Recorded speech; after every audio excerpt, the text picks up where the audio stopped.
Good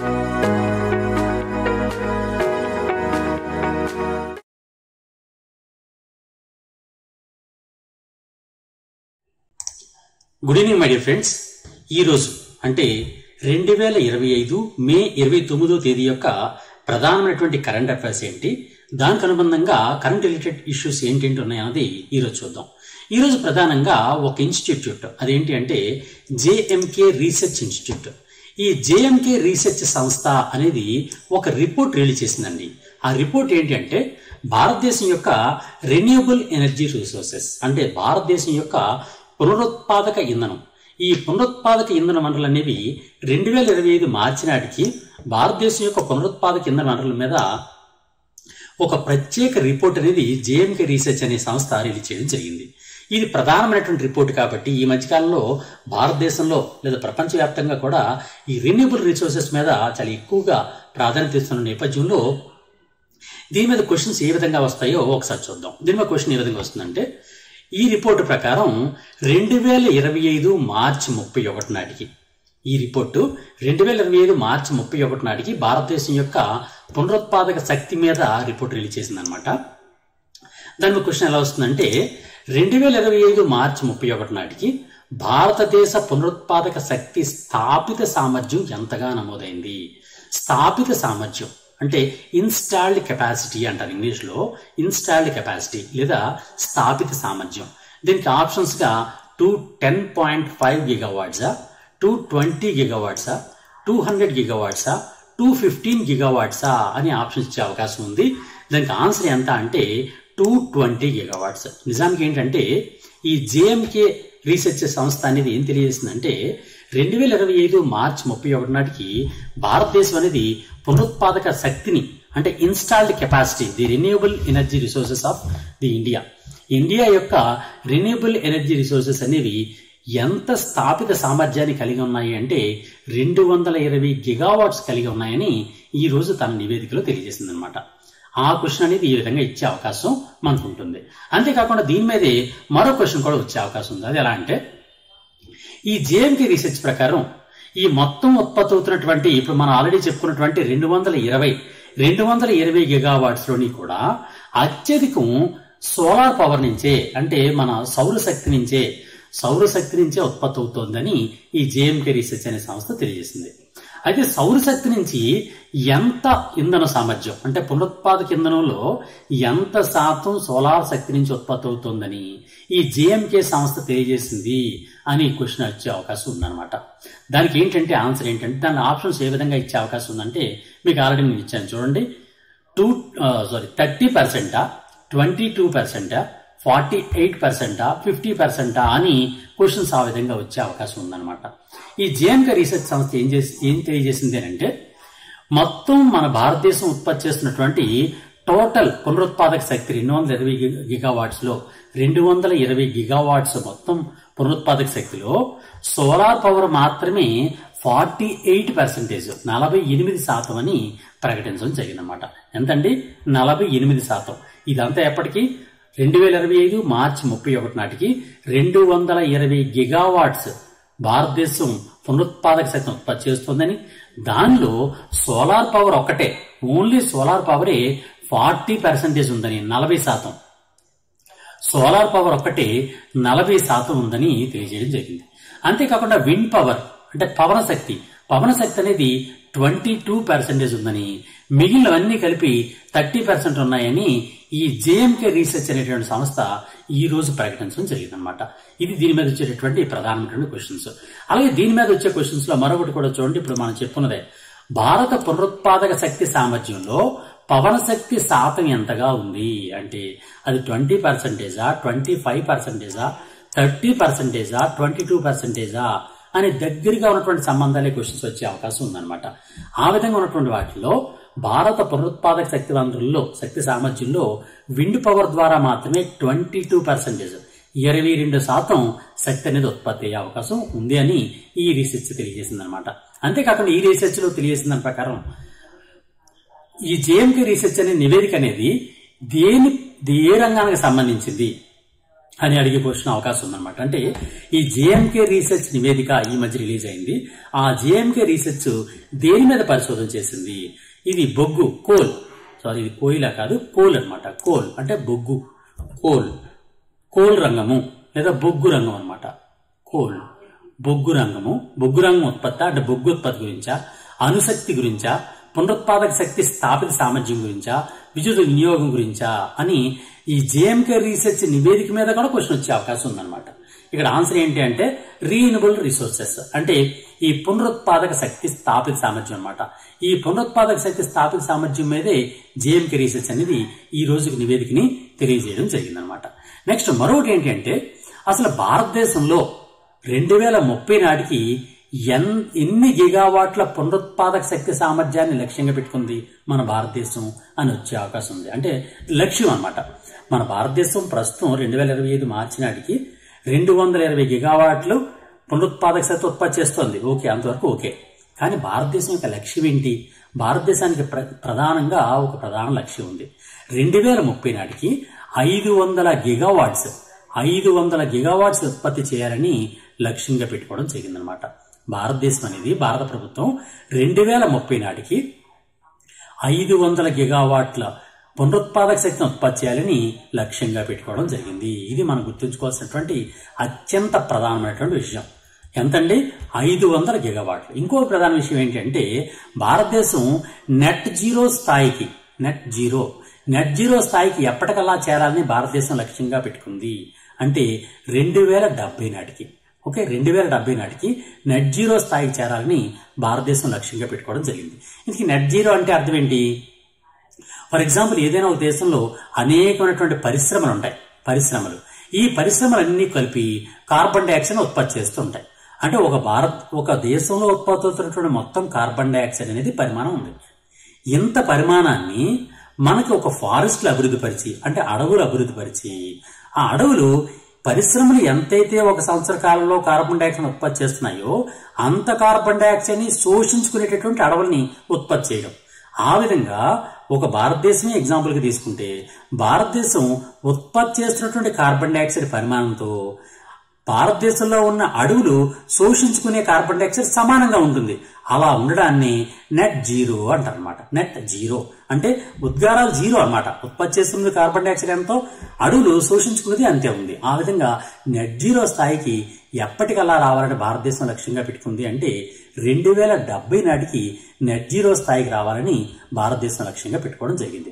ఇంకొక ప్రధానమైనటువంటి విశేషం ఏంటంటే అసలు భారతదేశంలో ప్రస్తుతం 2025 ఏప్రిల్ 30 నాటికి ప్రస్తుతం భారతదేశం మొత్తం మీద ఉత్పత్తి అవుతున్నటువంటి మొత్తం ఎనర్జీ ఎంత ఉత్పత్తి అవుతుంది అంటే 475 గిగావాట్స్ ఉత్పత్తి అవుతుందండి. మొత్తం ఇక్కడ ఆల్రెడీ క్వశ్చన్ ఇచ్చామండి. భారతదేశం నెట్ జీరో స్థాయికి ఎప్పటికి చేరాలని లక్ష్యంగా పెట్టుకుంది అంటే 2070 నాటికి. ఇక్కడ ఒక క్వశ్చన్ మీకు ఇస్తానండి, ఇంపార్టెంట్ క్వశ్చన్. ఆ డేటా ఏంటి అంటే భారతదేశం ప్రస్తుతం అంటే 2025 ఏప్రిల్ 30 నాటికి మొత్తం ఎంత ఉత్పత్తి సామర్థ్యం టోటల్ విద్యుత్ ఉత్పత్తి ఎంత ఉత్పత్తి చేస్తుంది అంటే 472 గిగావాట్స్ ఉత్పత్తి చేస్తుందండి. 472 గిగావాట్స్. ఈ 472 గిగావాట్స్ లో కూడా అత్యధికంగా సాధారణంగా ఏంటంటే మనం ఎక్కువ ఉత్పత్తి చేస్తుంది బొగ్గు నుంచి ఉత్పత్తి చేస్తుంటాం. అంటే థర్మల్ ఎనర్జీ ఉత్పత్తి చేస్తూ ఉంటాం, అలాగే లిగ్నైట్ ఉత్పత్తి చేస్తుంటాం, గ్యాస్ ఉత్పత్తి చేస్తుంటాం, diesel, nuclear energy, large hydro, small hydro, solar ఇవన్నీ కలిపి మనం ఉత్పత్తి చేస్తుంది ఎంత అంటే 472 గిగావాట్స్ ఉత్పత్తి చేయడం జరుగుతుంది. ఈ విధంగా మన విద్యుత్ ఉత్పత్తి సామర్థ్యం అనేది సాధారణంగా మనకు కనిపిస్తూ ఉంటుంది. ఇక్కడ మరొక ప్రధానమైన విశేషం ఏంటి అంటే మనం గుర్తుంచుకోవాల్సిన విశేషం ఏంటంటే మొత్తం పునరుత్పాదక శక్తిని మనం ఉత్పత్తి చేస్తున్నాం.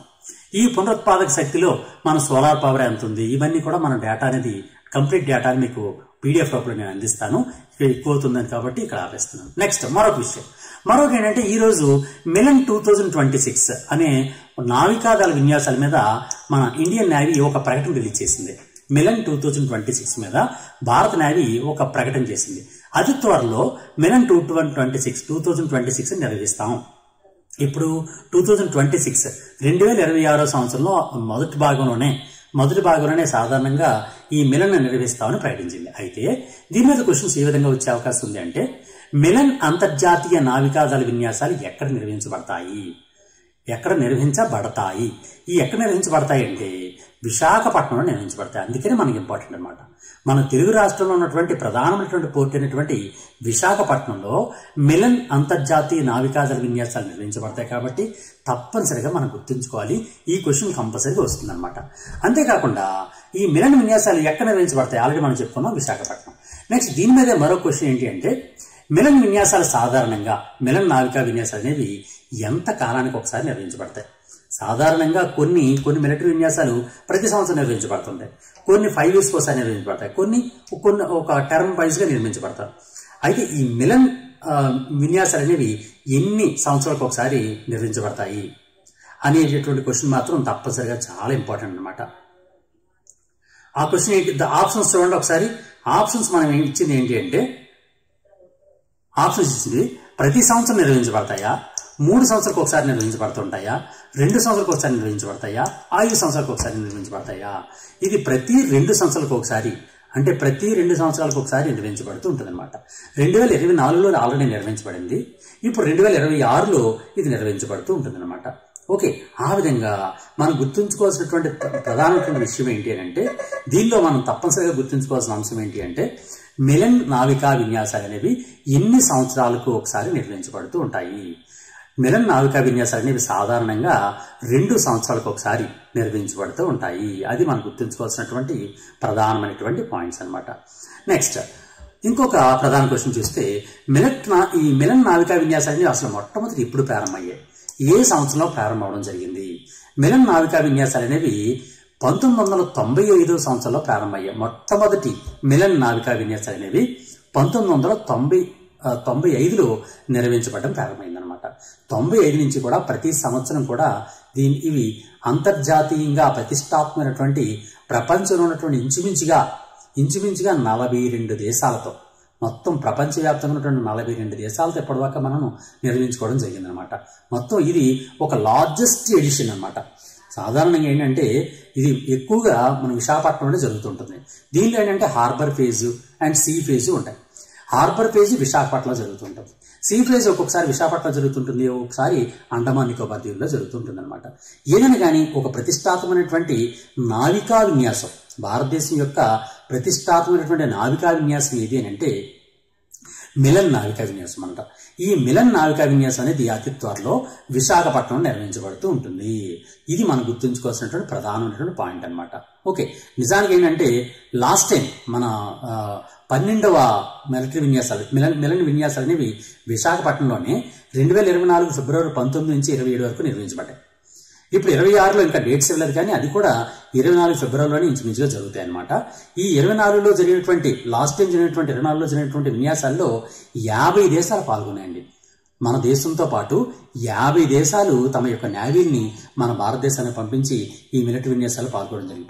ప్రధానమైనటువంటి దేశాలన్నీ కూడా అమెరికా కానీ, జర్మనీ కానీ, కెనడా కానీ, ఇలా కొన్ని ప్రధానమైనటువంటి దేశాలు కూడా ఈ మిలన్ నావికా విన్యాసాల్లో పార్టిసిపేట్ చేయడానికి వాళ్ళ యొక్క దళాలని పంపించడం జరిగిందనమాట. నెక్స్ట్ మిలన్ నావికా విన్యాసం మీద మరో క్వశ్చన్ ఏంటి అంటే, భారత ప్రభుత్వం ఏ విధానాల ప్రకారం మిలన్ నావికా విన్యాసాలు నిర్వహిస్తోంది? దీనికి ఒక విధానం ఉంది. ఏంటి ఆ విధానం? భారతదేశం అనేది వేరే దేశాలతో సంయుక్త సంబంధాలను ఏర్పాటు చేసుకునే ఉద్దేశంతో ఒక ప్రత్యేకమైనటువంటి విధానాన్ని ఏర్పాటు చేసుకుంది. అదేంటంటే తూర్పు ఆసియా దేశాలతో యాక్ట్ ఈస్ట్ పాలసీ. సాధారణంగా ఏంటంటే యాక్ట్ ఈస్ట్ పాలసీ, ఇంతకుముందు లుక్ ఈస్ట్ పాలసీ ఉండేది. పివి నరసింహారావు గారి ఆధ్వర్యంలో లుక్ ఈస్ట్ పాలసీ ఉండేది. అంటే తూర్పు దేశాల వైపు చూడడం, తూర్పు దేశాలతో సంబంధాలు ఏర్పాటు చేసుకోవడం. కానీ ఇప్పుడు ప్రధాని నరేంద్ర మోడీ గారు దాన్ని ఏం చేశారంటే యాక్ట్ ఈస్ట్ పాలసీకి మార్చారు. తూర్పు దేశాలతో సత్సంబంధాలు ఒకటే కాదు, అన్ని రకాలైనటువంటి బలోపేతం చేసుకోవాలి, బంధాలని బలోపేతం చేసుకోవాలనే ఉద్దేశంతో యాక్ట్ ఈస్ట్ పాలసీ చేశారు. అంతేకాకుండా మరొక ప్రపంచవ్యాప్తంగా సంబంధాలు ఏర్పాటు చేసుకోవడం కోసమని సాగర్ అనేటటువంటి ఒక ప్రత్యేకమైనటువంటి ఒక విధానాన్ని రూపొందించుకున్నారు.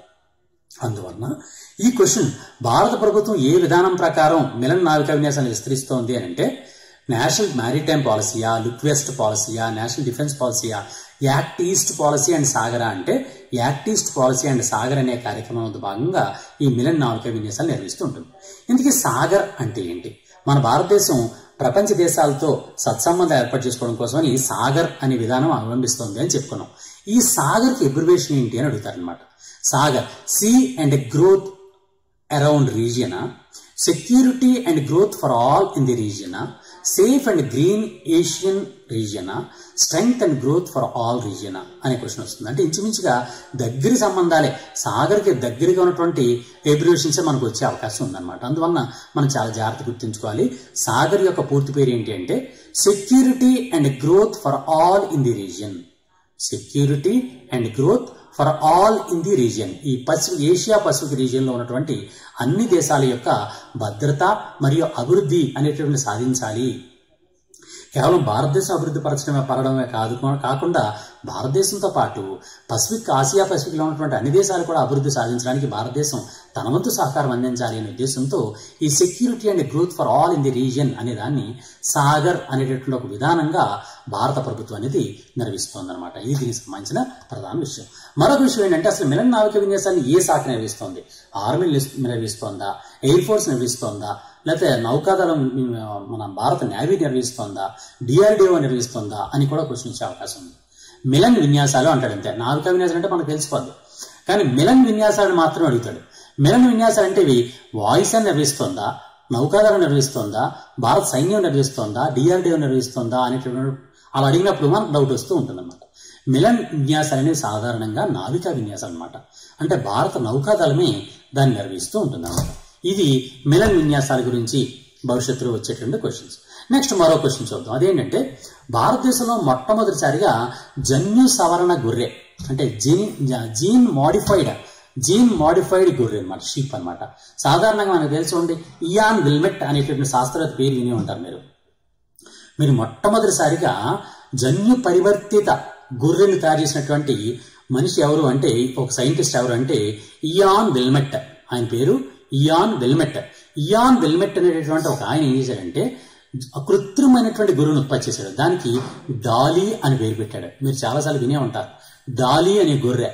ఈ డాలీ గొర్రె అనేది కృత్రిమంగా తయారు చేయబడినటువంటి మొట్టమొదటి గొర్రె అనమాట. ఈ మొట్టమొదటి గొర్రె అనేటువంటి డాలీ అనే గొర్రెని ఇయాన్ విల్మెట్ అనేటువంటి శాస్త్రవేత్త రూపొందించాడు. ఆ విషయం మనకి సైన్స్ లో చాలా చాలా చాలా ఇంపార్టెంట్. దాన్ని ప్రేరణగా తీసుకొని మన భారతదేశంలోనే మొట్టమొదటిసారిగా జన్యు పరివర్తిత గొర్రె అంటే జన్యు సవరణ చేసినటువంటి గొర్రెని ఉత్పత్తి చేయడం జరిగింది. ఏంటి ఈ జన్యు సవరణ అంటే అర్థం ఏంటో ఒకసారి చూద్దాం. సాధారణంగా ప్రతి జీవిలో కూడా కణాలు అనే భాగాలు ఉంటాయి, సెల్స్ అనే భాగాలు ఉంటాయి. ఆ సెల్ అనేది ఈ విధంగా రౌండ్ గా ఉండొచ్చు, లేకపోతే ఇలా చతురస్రాకారంగా ఉండొచ్చు, అనేక రకాలుగా ఉంటుంది. కానీ చుట్టూ కూడా ఒక ప్లాస్మాతో వచ్చి ఉంటుంది, మధ్యలో ఒక కేంద్రకం ఉంటుంది. ఈ కేంద్రకం లోపల కేంద్రక పదార్థం ఉంటుంది. ఈ కేంద్రక పదార్థం లోపల క్రోమాటిన్ పదార్థం ఉంటుంది. ఈ క్రోమాటిన్ పదార్థాలు అవసరమైన సమయంలో ఈ విధంగా క్రోమోజోములుగా ఏర్పడుతుంటాయి. క్రోమోజోమ్స్ అంటారు. మనిషిలో చూసినట్టయితే 23 జతల క్రోమోజోమ్లు అనేవి ప్రతి మనిషి యొక్క కణంలో ఉండే కేంద్రకంలో కూడా 23 జతల క్రోమోజోమ్లు ఉంటాయి. అలాగే ప్రతి జీవికి కూడా క్రోమోజోమ్స్ ఉంటాయి. క్రోమోజోమ్ లో ఉన్నటువంటి చిన్న చిన్న భాగాలని జన్యువులు అంటారనమాట. ఆ జన్యువు అనేది ప్రతి మనిషికి లేదా ప్రతి జీవికి దానికి సంబంధించినటువంటి ఆకారం యొక్క లక్షణాలని ఇస్తూ ఉంటుంది. ఆ జన్యువుల్ని మార్పు చేసేటటువంటి లక్షణం అనేది ఈ ఇయాన్ విల్మెట్ లాంటి శాస్త్రవేత్తలు కనిపెట్టారనమాట. అదేవిధంగా దాన్ని ఆధారంగా తీసుకొని మన భారతదేశంలో కూడా మొట్టమొదటిసారిగా జన్యు సవరణ చేసినటువంటి గొర్రెని తయారు చేయడం జరిగింది. అది ఎవరు ఉత్పత్తి చేశారు? ఆ జన్యు సవరణ చేసినటువంటి గొర్రె భారతదేశంలో మొట్టమొదటిసారిగా జన్యు సవరణ చేసిన గొర్రెని ఎవరు ఉత్పత్తి చేశారు? ఐసీఆర్ ఉత్పత్తి చేసిందా? పంజాబ్ అగ్రికల్చర్ యూనివర్సిటీ ఉత్పత్తి చేసిందా? Share A Kashmir university of agricultural sciences and technology ఉత్పత్తి చేసిందా? దాన్ని SKUAST అంటారు. అలాగే నేషనల్ లైఫ్ స్టాక్ మిషన్ ఉత్పత్తి చేసిందా అంటే సి ఆన్సర్ షేర్ ఏ కాశ్మీర్ యూనివర్సిటీ యొక్క షేర్ ఏ కాశ్మీర్ అని జమ్మూ కాశ్మీర్లో ఒక యూనివర్సిటీ ఉందండి. ఈ షేర్ ఏ కాశ్మీర్ అనేటువంటి యూనివర్సిటీలో ఉన్నటువంటి ఆ యూనివర్సిటీకి సంబంధించినటువంటి అగ్రికల్చరల్ సైన్స్ అండ్ టెక్నాలజీ, ఈ అగ్రికల్చరల్ సైన్స్ అండ్ టెక్నాలజీ సంస్థ వాళ్ళు అంటే షేర్ ఏ కాశ్మీర్ యూనివర్సిటీకి చెందినటువంటి అగ్రికల్చరల్ సైన్స్ అండ్ టెక్నాలజీ సంస్థ వాళ్ళు ఈ జన్యు పరివర్తిత లేదా జన్యు సవరణ గొర్రెని మొట్టమొదటిసారిగా భారతదేశంలో ఉత్పత్తి చేయడం జరిగిందనమాట. ఆ share A Kashmir university of agricultural sciences and టెక్నాలజీని SKUAST అంటారనమాట. Share A Kashmir university of agriculture sciences and technology. ఈ సంస్థ పేరు అనమాట. ఓకే, ఇది అంతేకాకుండా దీని మీద మరో రకమైన క్వశ్చన్ వచ్చే అవకాశం ఉంది. జన్యు సవరణ గొర్రె ఏ రాష్ట్రంలో ఉత్పత్తి చేయబడింది? మనం ఆల్రెడీ చెప్పాం కదండి, ఆ యూనివర్సిటీ అనేది జమ్మూ కాశ్మీర్ రాష్ట్రానికి చెందింది కాబట్టి జమ్మూ కాశ్మీర్ రాష్ట్రంలో ఉత్పత్తి చేయబడింది. అలాగే దేశంలో తయారైనటువంటి మొదటి జన్యు సవరణ గొర్రె యొక్క ప్రత్యేకత ఏంటి? ఆ గొర్రె ఉత్పత్తి చేసేది బాగానే ఉంది, ఏ ఉద్దేశంతో ఉత్పత్తి చేశారు, ఏంటి దాని స్పెషాలిటీ ఏంటి?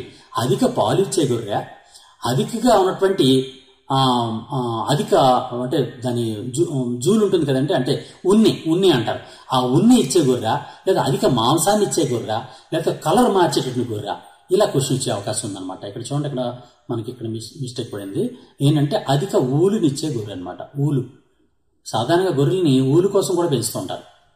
ఆ విధంగా అధిక పాలు ఇచ్చే గొర్రె, అధిక ఊరినిచ్చే గొర్రె, అధిక మాంసం ఇచ్చే గొర్రె, లేదా వర్ణాన్ని మార్చుకునే గొర్రె, అంటే అది అధికంగా మాంసం ఇచ్చే గొర్రె అనమాట. మాంసం అధికంగా ఉత్పత్తి అవుతూ ఉంటుంది అనమాట. మాంసం అధిక ఉత్పాదనకి ఏం చేశారు వాళ్ళు? ఒక ప్రత్యేకమైనటువంటి మోడిఫికేషన్ చేశారు. అది ఏం మోడిఫికేషన్ ఒకసారి చూద్దాం.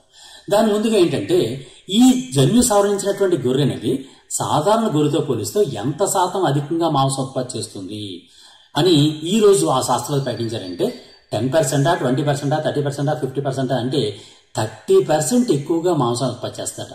సాధారణ గొర్రె అనేది జస్ట్ ఒక 10 kgs ఉంటే దానికన్నా 30% ఎక్కువగా, అంటే ఇంచుమించుగా ఒక 13 kgల గొర్రెగా అది తయారవుతుంటుంది అనమాట.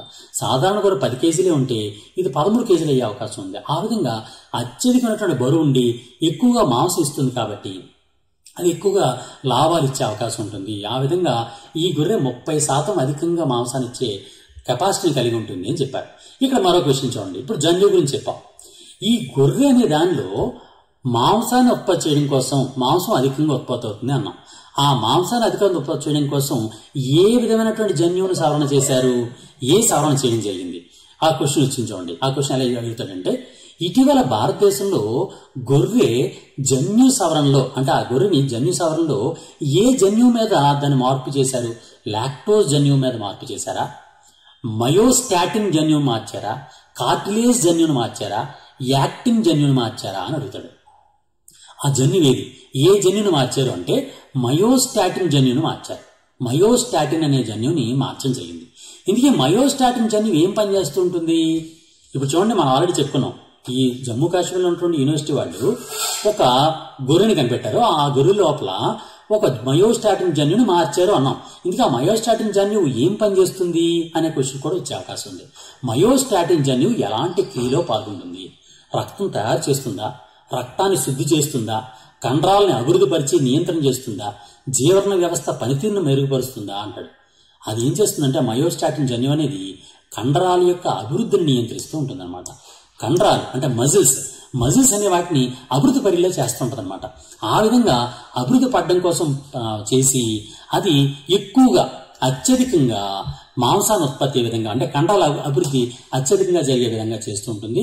అందువలన ఆ విధంగా ఒక గొర్రె అనేది మామూలు గొర్రె కన్నా 30% అధికంగా మాంసాన్ని ఉత్పత్తి చేసే అవకాశం అనేది ఉంటుందన్నమాట. ఇది ఈ రోజుకు సంబంధించినటువంటి ప్రధానమైన విశేషాలు. మిత్రులారా, ఈ రోజుకు సంబంధించినటువంటి ఈ విశేషాలని మీరు అందరూ కూడా బాగా అర్థం చేసుకున్నారనుకుంటున్నాను. దీని మీద ఒక క్వశ్చన్ ఇస్తాను, కామెంట్ రూపంలో తెలియజేయండి. అదేంటంటే మిలన్ 2026 విన్యాసాలు. మిలన్ 2026 విన్యాసాలు ఎక్కడ నిర్వహించబడతాయి? మళ్ళీ చూడండి, మిలన్ 2026 విన్యాసాలు ఎక్కడ నిర్వహించబడతాయి? కామెంట్ రూపంలో తెలియజేయండి. మిత్రులారా, నాకు ఒక రిక్వెస్ట్ ఏంటి అంటే, మీరు తప్పనిసరిగా మన వీడియోస్ని మీ మిత్రులకి తప్పనిసరిగా షేర్ చేయండి, లైక్ చేయండి. తప్పనిసరిగా నేను అడిగిన క్వశ్చన్కి కామెంట్ చేయండి. దాంతో బూస్టింగ్ కూడా అవుతుంది కాబట్టి నాకు కూడా బూస్టింగ్ ఇంట్రెస్ట్ కలుగుతుంటుంది. కాబట్టి ఆ విధంగా మీరు సహకారాన్ని అందిస్తారని కోరుతున్నాను. మీరు ఏ ఎగ్జామ్ ప్రిపేర్ అవుతున్నా మీకు కావాల్సినటువంటి వీడియో కోర్సెస్ కానీ, టెస్ట్ సిరీస్ కానీ, మెటీరియల్స్ కానీ అన్ని కూడా మన గాంధీవం యాప్లో మీకు లభ్యమవుతాయి. మీరు ఏం చేయాలంటే ఏం లేదు, చాలా సింపుల్గా ప్లేస్టోర్లోకి వెళ్ళి ప్లేస్టోర్ లోపల గాంధీవం GANDEEVAM చూడండి, దానికి స్పెల్లింగ్ చూడండి, GANDEEVAM గాంధీవం అని టైప్ చేస్తే మన గాంధీవం యాప్ డౌన్లోడ్ అవుతుంది. మీరు ఆ విధంగా డౌన్లోడ్ చేసుకొని మీకు కావాల్సినటువంటి ఎగ్జామ్లో ఉన్నటువంటి video courses, PDF materials, test series అన్ని యూటిలైజ్ చేసుకోవాల్సిందిగా మిమ్మల్ని కోరుతున్నాను. ఆ విధంగా చేస్తారని డెఫినెట్ గా చేస్తారని కోరుతున్నాను. అంతేకాకుండా మన వీడియోలను కూడా తప్పనిసరిగా మీ మిత్రులకు షేర్ చేస్తారని మిమ్మల్ని కోరుతూ all the best. God bless you. Thank you very much. Thank you.